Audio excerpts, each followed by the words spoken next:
ಎಲ್ಲರಿಗೂ ನಮಸ್ಕಾರ. ನಾನು ಈ ಹಿಂದೆ ಅಪ್ಲೋಡ್ ಮಾಡಿದಂಥ ವಿಡಿಯೋಗಳನ್ನು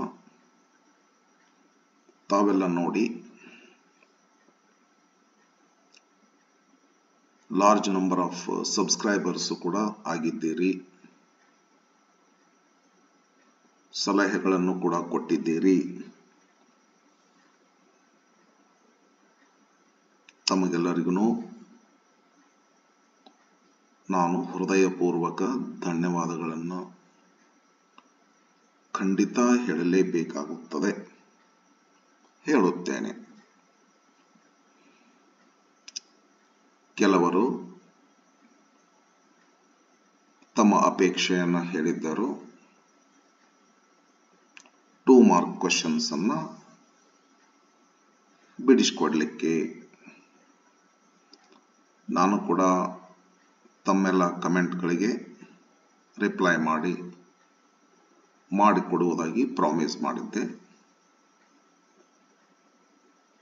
ಆ ಒಂದು ನಿಟ್ಟಿನಲ್ಲಿ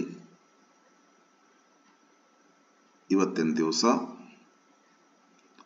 2 ಮಾರ್ಕ್ ಕ್ವೆಶ್ಚನ್ಸ್ಗಳಿಗೆ ಆನ್ಸರ್ಸ್ಗಳನ್ನು ಬಿಡಿಸಿಕೊಡ್ತಾ ಇದ್ದೇನೆ. ಕೆಲಸ ಸ್ವಲ್ಪ ನಿಧಾನ ಇದೆ. ನಾನು ಸ್ವಲ್ಪ ಬಿಜಿ ಇರುವುದರಿಂದ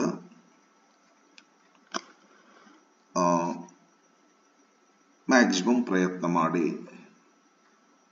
ತಮಗೆ ಏನು ಹೆಲ್ಪ್ ಆಗ್ತದೆ ಖಂಡಿತ ಮಾಡಿಕೊಡ್ತೇನೆ ವಿದ್ಯಾರ್ಥಿಗಳೇ. ತಮಗೆಲ್ಲರಿಗೂ ಒನ್ಸ್ ಅಗೇನ್ ನನ್ನ ಹೃದಯಪೂರ್ವಕ ಕೃತಜ್ಞತೆಗಳು ಹಾಗೂ ನಮಸ್ಕಾರಗಳು. ಈ ವಿಡಿಯೋದಲ್ಲಿ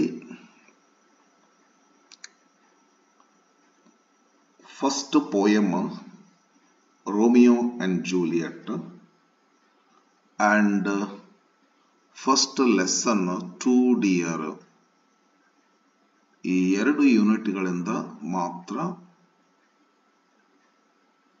ಏನ್ ಕ್ವಶನ್ ಬ್ಯಾಂಕ್ ನಲ್ಲಿ ಕೊಟ್ಟಿರ್ತಕ್ಕಂಥ 2 ಮಾರ್ಕ್ಸ್ ಕ್ವಶನ್ಸ್ಗಳದವಲ್ಲ,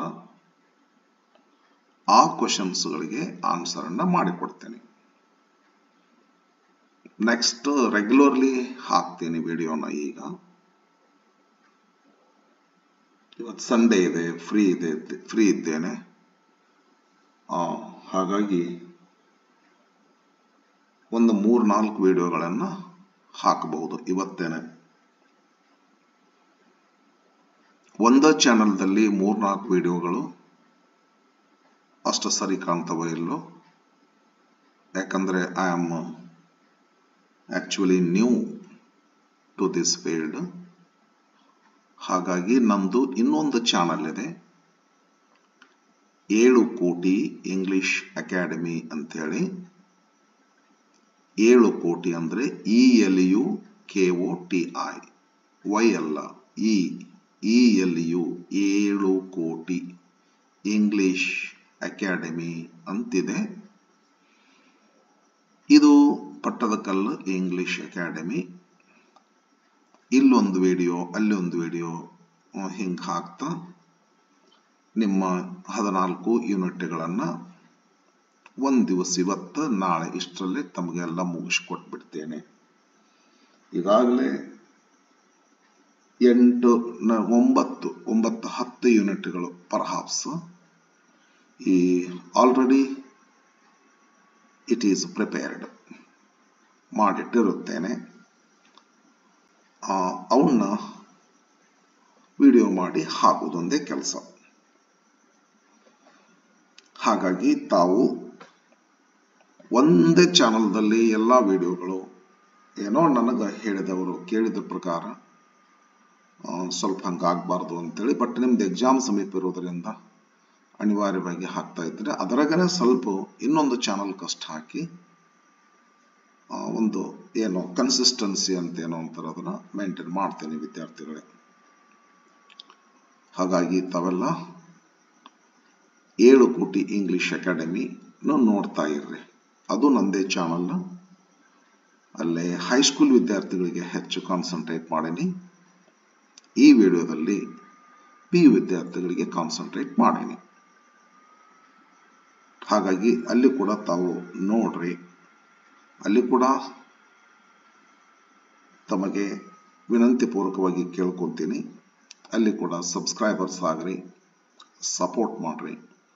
ನನಗೆ ಒಂದ್ ಕಡೆನ ಅಪ್ಲೋಡ್ ಮಾಡಲಿಕ್ಕೆ ಸ್ವಲ್ಪ ಅಷ್ಟು ಸರಿ ಅನಿಸ್ತಾ ಇಲ್ಲ, ಆದ್ದರಿಂದ ಅಲ್ಲಿ ಇಲ್ಲಿ ಕೂಡ ಅಪ್ಲೋಡ್ ಮಾಡ್ತಾ ಹೋಗ್ತಿರ್ತೀನಿ, ತಾವು ನೋಡ್ತಾ ಇರಬೇಕು. Thank you.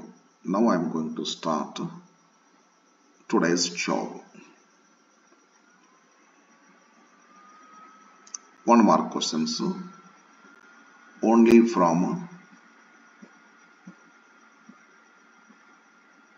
first poem and first lesson. 2 mark questions. 5 questions are there from the first poem. 5 questions are there, friends.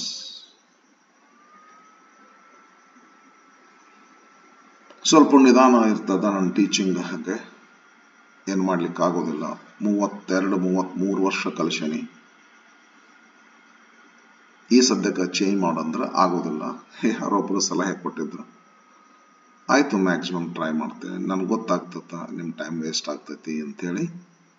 But ನಂದು style, teaching style, I have got 33 years, 34 years of teaching experience for high school students, primary school students and PU students.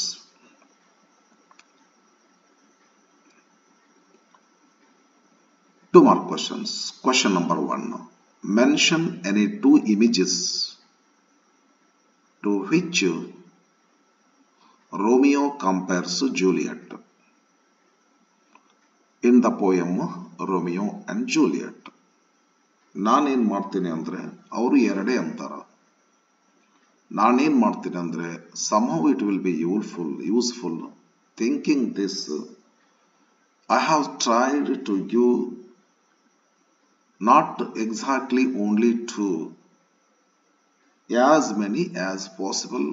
I have tried to give. ಈ type ನಾನು ಎಲ್ಲ ಕ್ವಶನ್ಸ್ಗೂ ಮಾಡೀನಿ students, thinking that it will be more useful to the papers. Question ಏನ್ ಹೇಳ್ತಾರಂತಂದ್ರೆ, mention any 2 images. Romeo ಜೂಲಿಯಟ್ಗೆ ಯಾವ್ದ್ಯಾವ್ದಕ್ಕೆ ಹೋಲಿಸ್ತಾರೆ, 1-2 ಉದಾಹರಣೆ ಕೊಡ್ರಿ ಅಂತಾರವರು. ನಾನು ಹೇಳ್ತೀನಿ ನೋಡ್ರಿ, 4-5 ನಾನು ಹೇಳ್ತೀನಿ, ಯಾವ್ದಾದ್ರೂ ಬರೀರಿ, ನಿಮ್ಗೆ ಯಾವ್ದು ಈಜಿ ಆಗ್ತದೆ ಅದು ಬರೀರಿ.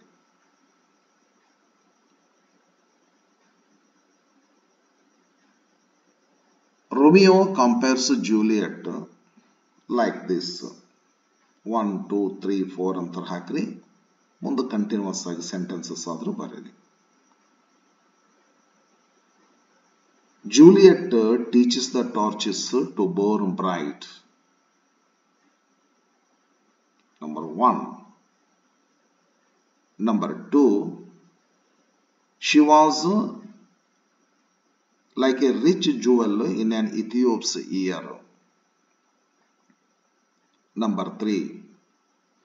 Her beauty was too rich for use, too dear for earth. Number 4. She was like a snowy dove trooping with crows.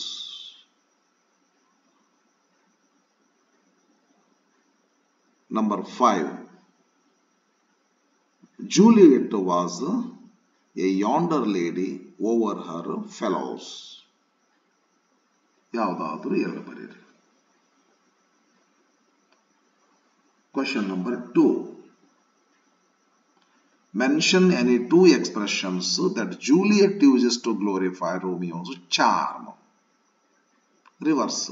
ಇವಳು ರೋಮಿಯೋನ ಚಾರ್ಮ್ ಅನ್ನ ಡಿಸ್ಕ್ರೈಬ್ ಮಾಡಬೇಕಾದ್ರೆ, ಗ್ಲೋರಿಫೈ ಮಾಡಬೇಕಾದ್ರೆ ಇವರು ಲೇಡಿ ಯೂಸ್ ಮಾಡ್ತಕ್ಕಂಥ ಇಮೇಜಸ್ ಯಾವುದು ಅಂತ ಹೇಳಿ 3 ಇದಾವ ನಮ್ಮ ಪೋಯಮ್ದಲ್ಲಿ. ನಾ 3 ಕೊಟ್ಟು ಬಿಡ್ತೀನಿ. Romeo is like day in night. Number 2, he could lie upon the wings of night. Number 3,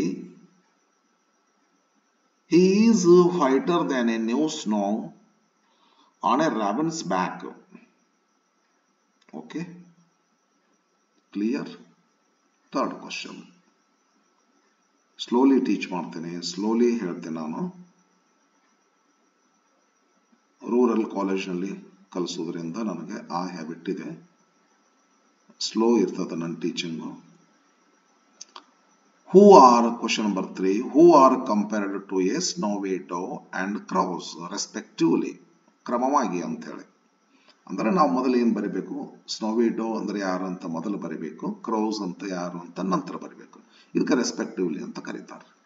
in the poem Romeo and Juliet, snowy dove you know Juliet, crows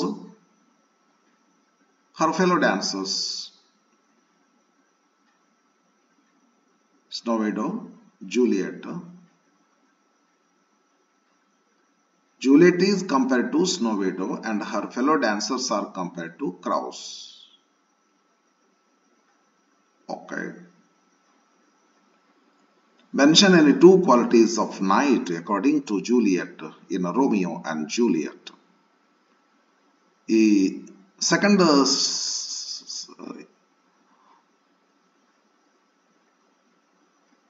soliloquy. First soliloquy ಏನದಲ್ಲ Romeo ಅವರು ಹೇಳ್ತಾರೆ Juliet ಬಗ್ಗೆ, ಪೋಯಮ್ದೊಳಗೆ ನಾನು ಹೇಳ್ತಾ ಇರೋದು. Second soliloquy ಅಂದ್ರೆ ಏಕಾಂತ, ತಮ್ಮಷ್ಟಕ್ಕೆ ತಾವು ಮಾತಾಡ್ತಿರ್ತಾರೆ, ಎದುರಿಗೆ ಇನ್ನೊಂದು ಪಾತ್ರ ಇರೋದಿಲ್ಲ. ಆ soliloquy, ಸೆಕೆಂಡ್ soliloquydೊಳಗೆ ಜೂಲಿಯಟ್ ಮಾತಾಡ್ತಾರಲ್ಲ, ಅವಾಗ ಏನ್ ಮಾಡ್ತಾರ ಅವರು, ನೈಟ್ ಅನ್ನ ಗ್ಲೋರಿಫೈ ಮಾಡ್ತಾರ. ಹೆಂಗ್ ಗ್ಲೋರಿಫೈ ಮಾಡ್ತಾರ ನೈಟ್ ಅನ್ನ? ಜೆಂಟಲ್ ನೈಟ್ ಅಂತಾರ, come Romeo come night, gentle night ಅಂತ ಐತಲ್ಲ ಹಾಗೆ. ಮೂರು ಡಿಸ್ಕ್ರಿಪ್ಷನ್ ಸಿಗ್ತಾವ ನಮಗಲ್ಲೇ.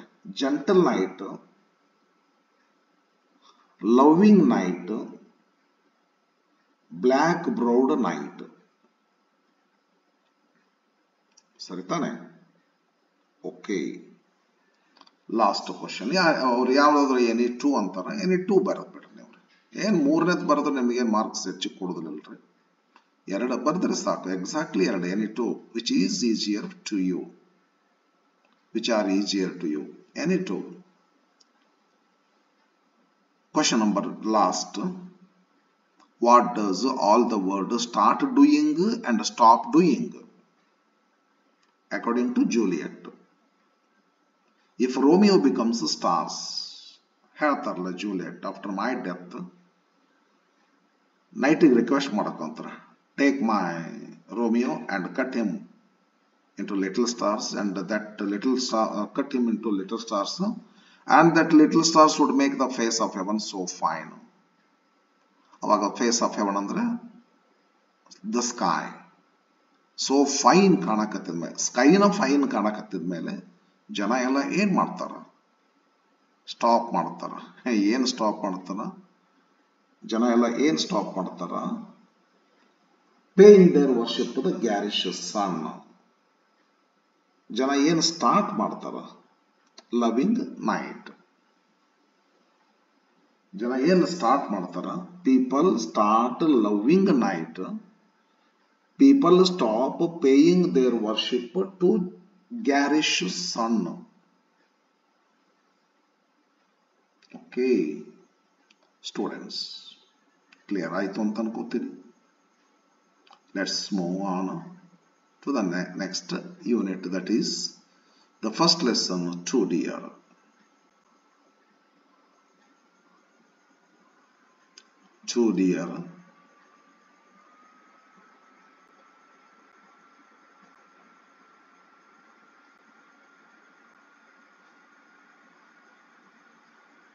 ಈ ರೀತಿ ಇರುವ ವಿಡಿಯೋಗಳಿವು ನಂದು 7 ಕೋಟಿ ಒಳಗೂ ಹಾಕ್ಬೋದು, ನಾನು ಆಲ್ರೆಡಿ ಹೇಳಿದ್ದೇನೆ.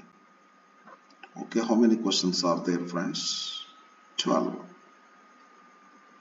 12 questions are there. 2 more questions from the first lesson. Two Deer by Count Leo Tolstoy, a Russian writer. Question number 1. Mention any 2 things which make Monaco a toy kingdom. Okay. ಒಂದು 4 ರೀಸನ್ಸ್ಗಳನ್ನು ನಾನು ಕೊಡಬಹುದು. Number 1, many a small country town can boast more inhabitants than this kingdom. ಅಂದ್ರೆ ಸಣ್ಣ ಒಂದು town ಸಹಿತ, ಸಣ್ಣದೊಂದು town ಅದು ಇದ್ಕೊಂಡ್ಬಿಟ್ಟು ಈ ಕಿಂಗ್ಡಮ್ಗಿಂತ ಹೆಚ್ಚು ಜನಸಂಖ್ಯೆಯನ್ನು ಹೊಂದಿದಂತ ನಗರಗಳಿದಾವೆ. ಅಂದ್ರೆ ಇದು ಸೈಜ್ನಲ್ಲಿ ಒಂದು ನಗರಕ್ಕಿಂತಲೂ ಸಣ್ಣದು ಅಂತ ಹೇಳಿ. ಹಾಗಾದ್ರೆ ಟಾಯ್ ಕಿಂಗ್ಡಮ್. ಟಾಯ್ ಅಂತಂದ್ರೆ ಗೊತ್ತಲ್ಲ, ಟಾಯ್ ಅಂದ್ರೆ ಸ್ಮಾಲ್ ಅಂತ ಹೇಳಿ. ಟಾಯ್ ಕಾರ್ ಅಂತಾರೆ. ಕಾರ್ ಜಾತ್ರೆ ಹುಡುಗರಿ ಕಾರ್ ಕೊಡಿಸ್ತಾರೆ ನೋಡ್ರಿ, $100 $200 ಕೊಟ್ಟು ಟಾಯ್ ಕಾರ್ ಅಂತಾರೆ. ಹಂಗಿದು ಟಾಯ್ ಕಿಂಗ್ಡಮ್, ಇದು ಸ್ಮಾಲ್ ಕಿಂಗ್ಡಮ್. ಒಂದನೇದು ರೀಸನ್ ಇದು ಸ್ಮಾಲ್ ಅಂತ ಹೇಳಕ್ಕೆ. Monaco is A toy kingdom ಅಂತ ಹೇಳಿಕ್ಕೆ ಒಂದೇ reason. Many A small country town can boast more inhabitants than this Kingdom. Number 1. Number 2, Monaco had only 7,000 inhabitants.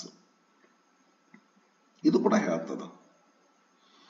Number 3, Monaco had only 60 soldiers in army. ನಮ್ಮ ಕ್ಲಾಸ್ನಲ್ಲಿದ್ದಾರೆ ಒಂದು 100 ಜನ, ಅಲ್ಲಿ 60 ಇಡೀ ದೇಶದ soldiers only 60 ಅಂತ. ಆರಾಮಾಗಿ ಈ ಪಾಯಿಂಟ್ ಕೂಡ ಏನ್ ಹೇಳ್ತತಿ, ಮೊನಾಕೋ ಸ್ಮಾಲ್ ಕಿಂಗ್ಡಮ್ ಅಂತ ಹೇಳ್ರಿ, ಟಾಯ್ ಕಿಂಗ್ಡಮ್ ಅಂತ ಹೇಳಿ. Suppose the land is distributed, there would not be more than per acre per person. There would not be more than acre per person. Land ಏನಾದರೂ distribute ಮಾಡಿದ್ರೆ 1 ಎಕರೆ ಸಹಿತ ಬರೋದಿಲ್ಲ. ಹಾಗಾದ್ರಿಂದ ಇವೆಲ್ಲ ಪಾಯಿಂಟ್ಸ್ಗಳನ್ನ ಹೇಳಿದ್ರೆ kingdom, small kingdom, Monaco kingdom, small kingdom, toy kingdom ಅಂತ ಕ್ಲಿಯರ್ ಆಗ್ತೈತೆ. ನಿಮಗೆ ಯಾವ್ದೆರಡು ಈಜಿ ಆಗ್ತವ ಅದನ್ನು ತಗೊಳ್ರಿ. Coming to second question. Name the 2 countries that bordered Monaco. Starting ಬರ್ತದ ಲೆಸನ್ ಅದು. Starting France and Italy. 2 countries, France and Italy. Question number 3. Mention any 2 supporting staff or officials of king of Monaco. ಈ ರಾಜನಿಗೆ ಸಹಾಯ ಮಾಡಲಿಕ್ಕೆ ಒಂದು staff ಇರ್ತದಲ್ಲ, ಅವರೆಲ್ಲ ಈ ಕಮಿಟಿ, ಕೌನ್ಸಿಲಿಂಗ್ ಹಿಂಗೆಲ್ಲ ಮಾಡ್ತಾರಲ್ಲ, ಯಾರವರು ಅಂತ ಹೇಳ್ರಿ ಅಂತಾರ. ಯಾರ್ಯಾರು ಬರ್ತಾರ್ರಿ? ಮಿನಿಸ್ಟರ್ಸ್, ಜಡ್ಜಸ್, ಒಂದ್ಸಲ ಜನರಲ್ಸ್ಗೂ ಕೇಳ್ತಾರ, if there is any soldier who can kill the murderer in a homely fashion, in a rough and homely fashion ಅಂತೇಳಿ. ಅದರಿಂದ ಅವನು ಕೂಡ ನಾ ತಗೊಂಡೇನ್ರಿ. ಜನರಲ್ಸ್ ಇವರೆಲ್ಲ ಏನ್ ಮಾಡ್ತಾರ, usually ministers, judges, they sit and they think, they ponder to reduce the expenditure to the king. ಅದಕ್ಕೆ ಅವನಿಗೆ ಸಪೋರ್ಟ್ ಮಾಡ್ತಕ್ಕಂಥ staff ministers, judges and generals ಅಂತ ಅಂದೆ ನಾನು. ನೀವು ಜನರಲ್ಸ್ ಬಿಡಬೇಕಾದ್ರೆ ಮಿನಿಸ್ಟರ್ಸ್ ಅಂಡ್ ಜಡ್ಜಸ್ ಅಂದ್ಬಿಡ್ರಿ. ಇದು question number 3. Question number 4. Name any 2 commodities that were taxed in Monaco. ಕೆಲವೊಂದು ಸಾರಿ ಅವರು ಬೋರ್ಡ್ನವರೇ ಒಂದು ಸ್ವಲ್ಪ ನಿಮಗೆ ಹೆಲ್ಪ್ ಮಾಡ್ಯಾರ. ಕೆಲವೊಂದು ಸಾರಿ ಎಲ್ಲ ಕ್ವಶನ್ಸ್ಗಳನ್ನ ನೋಡಿನಲ್ರಿ, ಕೆಲವೊಂದು ಸಾರಿ ಯಾಕೋ ಏನೋ ಅವ್ರಿಗೆ ಬಹುತೇಕ ಸ್ಟೂಡೆಂಟ್ಸ್ಗಳಿಗೆ ಇದು ಹೆವಿ ಆಗ್ತೈತೆ ಅಂತ ಅನ್ಕೊಂಡು ಮಾಡ್ಯಾರ ಏನೋ. ಒಂದೊಂದು ಸಾರಿ ಏನ್ ಮಾಡ್ತಾರಂತಂದ್ರ ತಾವೇ ಹೆಲ್ಪ್ ಮಾಡ್ಯಾರ. ಸರ್ ಇಲ್ಲದ ನೋಡ್ರಿ ಬರ್ತಾವಲ್ಲ ಯಾವ ಕಮಾಡಿಟೀಸ್ ಮೇಲೆ ಟ್ಯಾಕ್ಸ್ ಇತ್ತು ಮೊನಾಕೋದೊಳಗ, ವೈನ್ ಮೇಲೆ, ಸ್ಪಿರಿಟ್ಸ್ ಮೇಲೆ, ಟೊಬ್ಯಾಕೊ ಮೇಲೆ. Next question, the way of asking the question is different but seeking the same answer. Which commodities did the king of Monaco draw the revenue from? From which commodities did the ಯಾವ ಕಮಾಡಿಟಿಯಿಂದ ರಾಜ tax ಅನ್ನ ತಗೋತಿದ್ದ ಅಂತ ಹೇಳಿದ್ರೆ, ಯಾವ ವಸ್ತುಗಳು tax ಹಾಕಲ್ಪಟ್ಟಿದ್ದು ಅಂತ ಇಲ್ಲಿ ಕೇಳ್ತಾರ, ಹೆಸರು ಹೇಳಂತಲ್ಲ, ಯಾವ ವಸ್ತುಗಳಿಂದ ರಾಜ ಟ್ಯಾಕ್ಸ್ ನ ಡ್ರಾ ಮಾಡ್ತಿದ್ದ, ರೆವೆನ್ಯೂನ ಡ್ರಾ ಮಾಡ್ತಿದ್ದ ಅಂತ ಕೇಳ್ತಾರ. Answer for this question is also sand. Which commodities? Wine, spirits and tobacco. Sixth question, who were the main beneficiaries of gaming house in Monaco, whether one loses or wins? One andre the people who visit, who play roulette.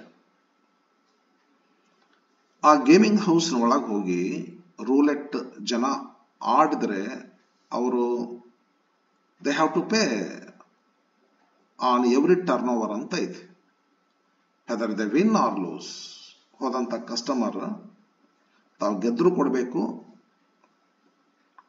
ಸೋತ್ರು ಕೊಡಬೇಕು, ಒಂದಿಷ್ಟೇನು ಇರ್ತೈತಲ್ಲ. ಯಾರಿಗೆ ಹೋಗ್ತೈತಿ ಅದು? ಬೆನಿಫಿಷಿಯಾರೀಸ್, ಫಲಾನುಭವಿಗಳು ಅಂತಾರ. ಯಾರಿಗೆ ಹೋಗ್ತೈತ್ರಿ ಅದು? Keeper ಅಂತಾರೆ ಇವರು, ಗೇಮಿಂಗ್ ಹೌಸ್ ಕೀಪರ್ ಅಂತನ್ರಿ. ಇಬ್ಬರಿಗೆ ಹೋಗ್ತಿತ್ತು. Small amount gaming house keeper ತಗೋತಿದ್ರು. ಲಯನ್ ಶೇರ್ ಯಾರಿಗೆ ಹೋಗ್ತಿತ್ತು? ಹ್ಯೂಜ್ ಅಮೌಂಟ್ ಯಾರಿಗೆ ಹೋಗ್ತಿತ್ತು? ಕಿಂಗ್ ಹೋಗ್ತಿತ್ತು. Because the king of Monaco, only the king of Monaco monopolised gaming house. ಇಡೀ ಯುರೋಪದಲ್ಲೇ ಒಬ್ಬನೇ ಒಬ್ಬ ರಾಜ. ಹಿಂಗಾಗಿ ಆ ರಾಜನ ಒಂದು ಶಕ್ತಿ ನೋಡಿಕೊಂಡು ಅವನಿಗೆಲ್ಲದನ್ನು ಅವನಿಗೆ ಕೊಟ್ಟು ಕಳಿಸ್ಬೇಕಾಗ್ತಿತ್ತು ಗೇಮಿಂಗ್ ಹೌಸ್ ಕೀಪರ್. ಹಾಗಾದ್ರೆ who are the beneficiaries? Who were the beneficiaries ಅಂದ್ರೆ gaming house keeper and a king. Sometimes lesson ಒಳಗೆ ಪ್ರಿನ್ಸ್ ಅಂತ ಬಂದಿದೆ. ಪ್ರಿನ್ಸ್ ಅಂದ್ರೂ ಒಂದೇ, ಕಿಂಗ್ ಅಂದ್ರೂ ಒಂದೇ, ಯಾವ್ದಾದ್ರೂ ಬರೀ ನಡೀತದೆ. Coming to seventh question, name any two reasons that made German sovereigns to forbid gaming houses. Recently in Germany, gaming houses are stopped. ಏನ್ ರೀಸನ್? ಯಾತಕ್ಕಾಗಿ ಸ್ಟಾಪ್ ಆದವು ಅಂತ ಕ್ವಶನ್ ಕೇಳ್ತಾರ. ಜರ್ಮನಿ ರೀಸನ್ ಒಳಗ ಯಾತಕ್ಕಾಗಿ ಗೇಮಿಂಗ್ ಹೌಸಸ್ಗಳು ಸ್ಟಾಪ್ ಆದವು? ನಾನು 3 ರೀಸನ್ಸ್ ಗಳನ್ನ ನಾನು ಮಾಡೇನಿ. ನಂಬರ್ 1, ಏನಾಗ್ತಿತ್ತು ಅಂದ್ರೆ ಸಿಂಪಲ್ ಆಗಿ ಹೋದವರೆಲ್ಲ ಹಾಳಾಗ್ತಿದ್ರಲ್ಲಿ. ಹಾಗಾದ್ರಿಂದ ಆ ಊರಿನ ಎಲ್ಲ ಜನ ಸೇರ್ಬಿಟ್ಟು ಒಂಥರ ಡೆಮೋಕ್ರಾಟಿಕ್ ಟೈಪ್ ಆಫ್ ಗವರ್ಮೆಂಟ್ ಇತ್ತಲ್ಲ. ಜನರ ಮಾತನ್ನ ರಾಜ ಬೆಲೆ ಕೊಡಬೇಕಾಗಿತ್ತು. ಹಾಗಾಗಿ ಎಸ್ ಅಂತ ಹೇಳಿ ಸ್ಟಾಪ್ ಮಾಡಿಬಿಡ್ತಾನ. But there was no one to ask the king of Monaco ಅಂತ ಬರ್ತಲ್ಲ. ಹಾಗೆ ಸ್ವಲ್ಪ ಮಾತಾಡ್ತೀನಿ, ನಿಮ್ಗೆ ಸಪೋರ್ಟ್ ಆಗ್ತೈತಿ ಅಂತ ತಿಳ್ಕೊಂಡು. ಇದಕ್ಕೆ ಗೇಮಿಂಗ್ ಹೌಸ್ ಸ್ಟಾಪ್ ಮಾಡಲಿಕ್ಕೆ ಕಾರಣ ಅಂತಂದ್ರೆ ಒಂದು 3 ಇಂದ 4 ಮಾಡೀನಿ. Gaming houses did so much harm. Number 1, gaming houses did so much harm. ಇದು ಒಂದು ರೀಸನ್. 2 ರೀಸನ್ಸ್ ಅಷ್ಟೇ ಅಂತಾರ. Second reason, A man could risk all he had and lose it. Third reason, a man could risk the money actually that did not belong to him or that belonged to others. ತಂದು ರೊಕ್ಕ ಕಳ್ಕೊಂತಿದ್ದ, ಬೇರೆದವ್ರದ್ದು ಏನಾರ ಒಂದು ಚಿನ್ನಾಭರಣ ಇಸ್ಕೊಳ್ಳೋದಪ್ಪ, ಇವತ್ತೊಂದು ದಿವ್ಸ ಕೊಡಪ್ಪ ನಿಂದು ಬಂಗಾರದ ಆಭರಣ ಹಾಕೊಂಡು ಹೋಗ್ತೀನಿ, ಬೀಗರೂರಿಗೆ ಹೋಗ್ಬೇಕಾಗಿತ್ತು ಅನ್ನೋದು ತಗೊಂಡು ಹೋಗುದು. ಅದನ್ನು ರೂಲೆಟ್ ಆಡಿ ಅದನ್ನು ಸೋತು ಬಂದ್ಬಿಡೋದು. ಮತ್ತು ಲಾಸ್ಟ್ ಏನಾಗ್ತದೆ? ಇವುಡ ಡ್ರೌನ್ ಅಂದ್ರೆ ನೀರಾಗ ಮುನಿಗೆ ಸಾಯೋದ್ರು, ಸತ್ತು ಬಿಡ್ತಿದ್ರು, ಸುಯಿಸೈಡ್ ಮಾಡ್ಕೊಂತಿದ್ರು. ಆರ್ ಹಿ ಕುಡ್ ಶೂಟ್ ಹಿಮ್ಸೆಲ್ಫ್. ಇವೆಲ್ಲ ರೀಸನ್. ಯಾವ್ದಾದ್ರು 2 ರೀಸನ್ಸ್ ಬರೀಬೇಕು. Question number 8. Name any two things that the Prince of Monaco did on a smaller scale as a king. ಭಾಳ ಮಾಡ್ತಾನೆ ರಾಜ, ಬಟ್ ಎಲ್ಲದನ್ನು ಸ್ಮಾಲ್ ಸ್ಕೇಲ್ ಒಳಗೆ ಮಾಡ್ತಾನ. ಅದಕ್ಕೆ ಅವನಿಗೆ ಏನಂತಾರ, ರಿಯಲ್ ಕಿಂಗ್ಲೆಟ್ ಅಂತಾರ. ಕಿಂಗ್ಲೆಟ್ ಅಂದ್ರೆ ಸ್ಮಾಲ್, ಬುಕ್ಲೆಟ್ ಅಂತೀವಲ್ಲ, ಬುಕ್ಲೆಟ್ ಅಂದ್ರೆ ಸ್ಮಾಲ್ ಬುಕ್, ಕಿಂಗ್ಲೆಟ್ ಅಂದ್ರೆ small king, but real king. How is he real king? Because he has got everything that a big king has. But the king of Monaco has all the things, but they are in a small scale, small size. ಈ question ಏನು ಕೇಳ್ತಾರ sir ಇವರು, ಯಾವುದಾದ್ರೂ ಒಂದೆರಡು ಹೇಳಲ್ಲ, ಸಣ್ಣ ಪ್ರಮಾಣದಲ್ಲಿ ಅವ ಮಾಡ್ತಿದ್ದ, ರಾಜ ಮಾಡದೆ ಮಾಡ್ತಿದ್ದ ಅಂತನಕ ಯಾವುದಾದ್ರೂ ಎರಡು ಹೇಳು ಅಂತ ಹೇಳ್ತಾರ. ಹೇಳ್ತೇನೆ, ನಾ ಭಾಳ ಹೇಳ್ತೇನೆ. ಹಿಸ್ ಕೊರೋನೇಷನ್, ಕಿರೀಟಧಾರಣೆ ಆಗ್ತಿತ್ತು. ಲೆವೀಸ್ ಮಾಡ್ತಿದ್ದ, ದೊಡ್ಡ ರಾಜರು ಮಾಡುವಂಗೆ ಇವರು ಮಾಡ್ತಿದ್ರು. ಮೊನಾಕೋ ಕಿಂಗ್ ಲೆವೀಸ್ ಅಂದ್ರೆ ಪಾರ್ಟೀಸ್. ಈಗ ನಮಗೊಂದು ಫಸ್ಟ್ ಪೋಯಮ್ದಲ್ಲಿ ಬರ್ತದಲ್ಲ, Romeo attended the party conducted by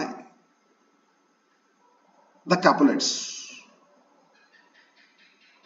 ಹೌದಲ್ಲ, ಇನ್ ಡಿಸ್ಗೈಸ್ ಅಂತ ಬರ್ತೈತಿ.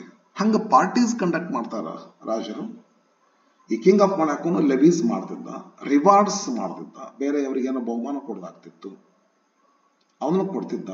ಸೆಂಟೆನ್ಸಸ್ ಅಂದ್ರೆ ಶಿಕ್ಷೆ ಕೊಡ್ತಿದ್ದ. ಈ ಸತಕನ ಕೊಡ್ಲಿಕ್ಕತ್ತ ನೋಡ್ರಿ ಮರ್ಡರರ್ಗೆ ಅಂತ ಶಿಕ್ಷೆ ಕೊಡಬೇಕಾಗ್ತಿತ್ತು. ಪಾರ್ಡನ್ಸ್ ಅಂದ್ರೆ ಕ್ಷಮೆ ಮಾಡ್ಬೇಕಾಗ್ತಿತ್ತು. ಯಾರಾದ್ರೂ ಏನು ದೊಡ್ಡ ತಪ್ಪು ಮಾಡ್ಯಾರ ಅಂತಂದ್ರೆ ಕ್ಷಮೆ ಮಾಡಿದ್ರೆ ಅವರಿಂದ ಒಂದು ಲಾಸ್ ಆಗೈತೆ ಅಂದ್ರೆ ಕ್ಷಮೆ ಮಾಡಿ ತುಂಬ್ಕೋಬೇಕಲ್ಲ, ಅದಕ್ಕಾಗಿ ಅದನ್ನು ಮಾಡ್ತಿದ್ರು.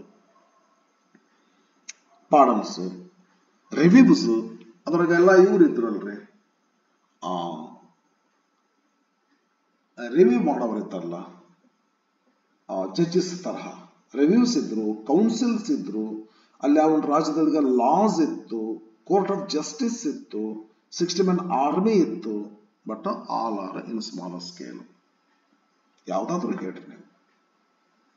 Okay, yes. Next question, 10th question. Sir ಇಲ್ಲೇನು ಕೊಟ್ಟಾರ, ಆನ್ಸರ್ ಏನು ಕೊಟ್ಟಾರ ನೋಡ್ರಿ. ಈ ರೀತಿ ಹೇಳ್ರಿ ಅಂತಾರ ಅವರು. Mention any two professional, two things that Monaco did.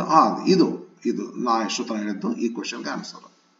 ಇಲ್ಲೊಂದು ಏನೋ ಹೇಳ್ತಾರ, 9th ಕ್ವಶನ್ ನೋಡ್ರಿ. ಈಗ ಮೆನ್ಷನ್ ಎನ್ ಟೂ ಪ್ರೊಫೆಷನಲ್ಸ್ ಅಂತಾರ who tried the murder case in the most judicial manner. Mention any two professionals. Professionals ಅಂದ್ರೆ ಉದ್ಯೋಗ. ಯಾವುದಾದ್ರೂ ಎರಡು ಹುದ್ದೆಗಳನ್ನ ಹೇಳ್ರಿ ಅಂತ ಹೇಳ್ತಾರೆ.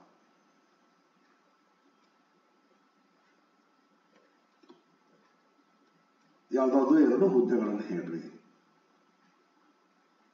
ಹುದ್ದೆ ಹೇಗಿರ್ಬೇಕು ಅಂತಂದ್ರೆ,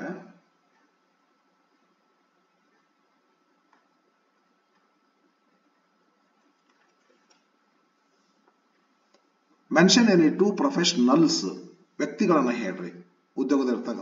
ಹೂ ಟ್ರೈಡ್ ಅಂತ ಶಬ್ದದ ಮೀನಿಂಗ್ ಕರೆಕ್ಟ್ ಆಗಿ ಗೊತ್ತಿರಲಿ ಸ್ಟೂಡೆಂಟ್ಸ್ ನಮಗೆ. ಟ್ರೈ ಅಂದ್ರೆ ಕೋರ್ಟ್ ನಲ್ಲಿ ಕೇಸನ್ನ ವಿಚಾರಣೆ ಮಾಡು ಅಂತ ಹೇಳಿ. ಟ್ರೈ ಅಂದ್ರೆ ಪ್ರಯತ್ನ ಮಾಡು ಅಂತ ಅರ್ಥ ಮಾಡ್ಕೊಂಡ್ರೆ ತಪ್ಪಾಗ್ತದಲ್ರಿ. Mention any two professionals who tried the murder case in the most judicial manner. ಯಾರ್ಯಾರಪ್ಪ ಮರ್ಡರ್ ಕೇಸನ್ನ ನಡೆಸಿಕೊಟ್ಟವರು? ಜುಡಿಷಿಯಲ್ ಮ್ಯಾನರ್ ಅಂದ್ರೆ ಜುಡಿಷಿಯರಿ, ಇವರಿಗೆ ಇದಕ್ಕೆ ಸಂಬಂಧಪಟ್ಟದ್ದು ಬರ್ತದೆ. ಜಡ್ಜಸ್, ಬ್ಯಾರಿಸ್ಟರ್ಸ್, ಪ್ರಾಸಿಕ್ಯೂಟರ್ಸ್, ಜ್ಯೂರಿಮೆನ್ ಇವರೆಲ್ಲ ಒಂದೇ ಅಲ್ರಿ. ಹೆಚ್ಚು ಕಮ್ಮಿ ಸ್ವಲ್ಪ ಹೆಚ್ಚು ಕಮ್ಮಿ ರ್ಯಾಂಕ್ಸ್ ಇರ್ತಾವ್ರಿ. ಇವರು ಜ್ಯೂರಿಮೆನ್, ಜಡ್ಜಸ್, ಇವರು ಜಡ್ಜಸ್ ಆಗ್ತಾರ. ಬ್ಯಾರಿಸ್ಟರ್, ಪ್ರಾಸಿಕ್ಯೂಟರ್ಸ್, ಈ ಲಾಯರ್ಸ್ ತರ ಇರ್ತಾರ. ಇವರೆಲ್ಲ ಪ್ರೊಫೆಷನಲ್ಸ್. ಹೂ ಟ್ರೈಡ್, ಅವ್ನು ಕೇಳ್ತಾರ, ನೀ ಅಲ್ಲಿ ಯಾಕೆ ಹೋಗಿದ್ದಿ, ಹೆಂಗ್ ಮರ್ಡರ್ ಮಾಡ್ದಿ, ಏನ್ ಮಾಡ್ದಪ್ಪ, ಯಾಕೆ, ಏನು ಅಂತ ಹೇಳ್ರಿ. ನಿನಗೆ ಏನ್ ಶಿಕ್ಷೆ ಕೊಡ್ತೀವಿ, ಇಂಥದ್ದು ಕೊಡ್ತೀವಿ, ಅಂಥದ್ದು ಕೊಡ್ತೀವಿ ಅಂತ ಹೇಳ್ತಾರ. ನಾವು ಕೇಸ್ ಟ್ರೈ ಮಾಡ್ತಾರಲ್ಲ, ಹಾಗಾಗಿ ಟ್ರೈ ಅಂದ್ರೆ ಪ್ರಯತ್ನ ಅಲ್ಲ, ಟ್ರೈ ಅಂದ್ರೆ ಕೇಸ್ ನಡೆಸು. Okay, right.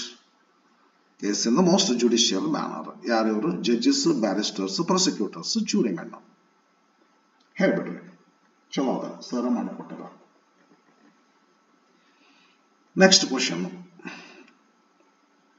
11th question. 10th question, I'm sorry. What were the works assigned to the guard when the criminal was kept in the prison?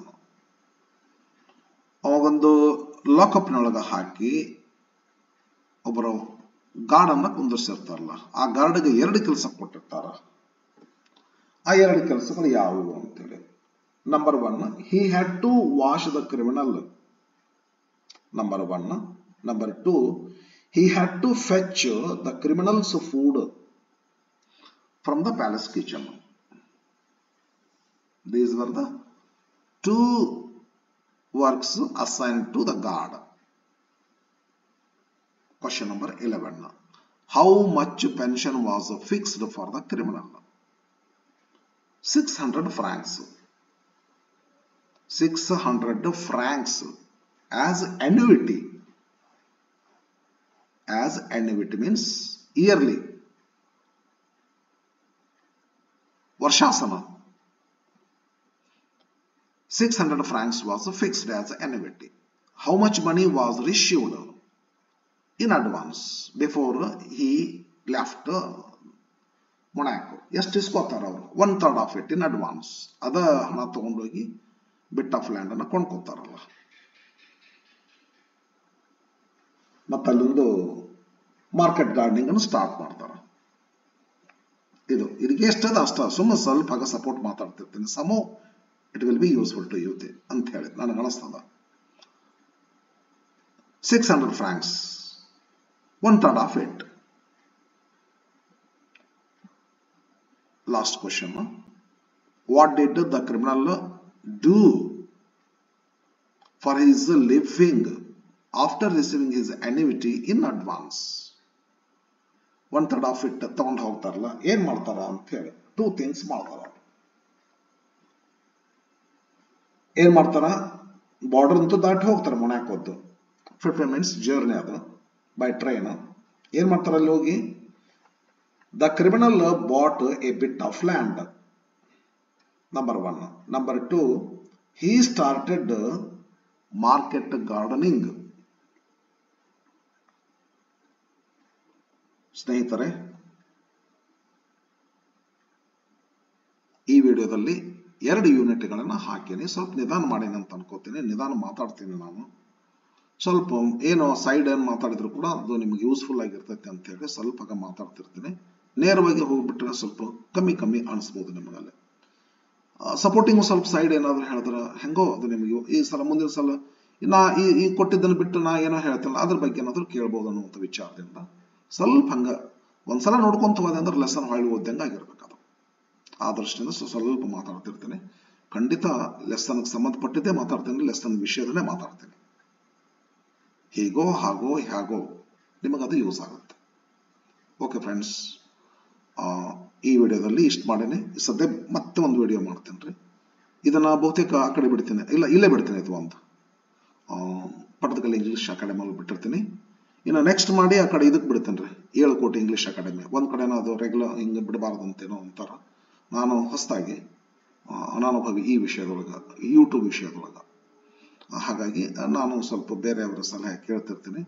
ಅದಕ್ಕೆ ಒಂದಿಲ್ಲೇ ಒಂದಲ್ಲೇ ಹಿಗ್ದು ಬಿಡ್ತಿರ್ತೀನಿ. ತಾವು ಕೂಡ ನಂದು 7 ಕೋಟಿ ELUKOTI 7 ಕೋಟಿ ಇಂಗ್ಲಿಷ್ ಅಕಾಡೆಮಿ ಚಾನಲ್ ಅನ್ನ ಓಪನ್ ಮಾಡ್ರಿ. ಅಲ್ಲಿ ಕೂಡ ದಯಮಾಡಿ ಸಬ್ಸ್ಕ್ರೈಬರ್ಸ್ ಆಗ್ರಿ. ನೀವು ಆಗ್ತೀರಿ ನನಗೆ ಗೊತ್ತದ, ಆದ್ರೂ ಕೂಡ ನನ್ನ ಕರ್ತವ್ಯದ ನಾನು ನಿಮ್ಗೆ ರಿಕ್ವೆಸ್ಟ್ ಮಾಡ್ತೀನಿ. ಓಕೆ, ಎಲ್ಲರೂ ಸಬ್ಸ್ಕ್ರೈಬ್ ಆಗ್ರಿ, ಫ್ರೆಂಡ್ಸ್ಗೆಲ್ಲ ಶೇರ್ ಮಾಡ್ರಿ, ಸಪೋರ್ಟ್ ಮಾಡ್ರಿ. Thank you for watching. Thank you. ಸದ್ಯ ಮಾಡ್ತೀನಿ ನೆಕ್ಸ್ಟ್ ವಿಡಿಯೋ.